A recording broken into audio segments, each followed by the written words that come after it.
कछुआ और नदी का रहस्य। गहरे जंगल में एक शक्तिशाली बाघ रहता था जिसका नाम था वीर। वह पूरे जंगल में सबसे ताकतवर था, लेकिन एक बात उसे परेशान करती थी, नदी के उस पार का हिस्सा। जंगल के जानवर कहते थे कि वहां जाने वाला कोई भी वापस नहीं आता। वीर को इस रहस्य को जानने की जिज्ञासा थी। नदी का रहस्य। एक दिन वीर नदी के किनारे बैठा था जब उसने एक पुराना कछुआ देखा।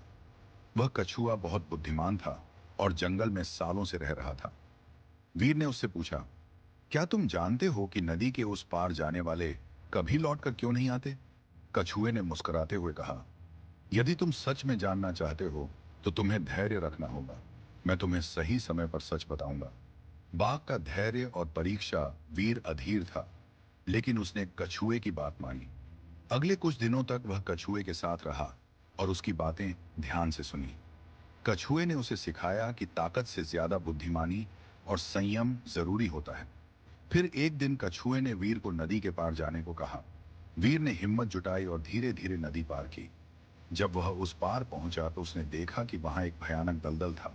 सच्चाई का खुलासा कछुए ने समझाया। जंगल के बाकी जानवर नदी पार करने की जल्दबाजी में फंस जाते थे, लेकिन जो धैर्य और समझदारी से काम लेता है वही सुरक्षित पार जाता है। वीर को समझ आ गया कि केवल ताकत से नहीं, बल्कि धैर्य और बुद्धिमानी से ही असली जीत मिलती है। उस दिन से वीर न सिर्फ जंगल का सबसे ताकतवर, बल्कि सबसे बुद्धिमान बाघ भी बन गया। शिक्षा। जल्दबाजी और अज्ञानता नुकसान पहुंचाती है, लेकिन धैर्य और ज्ञान से हर बाधा पार की जा सकती है।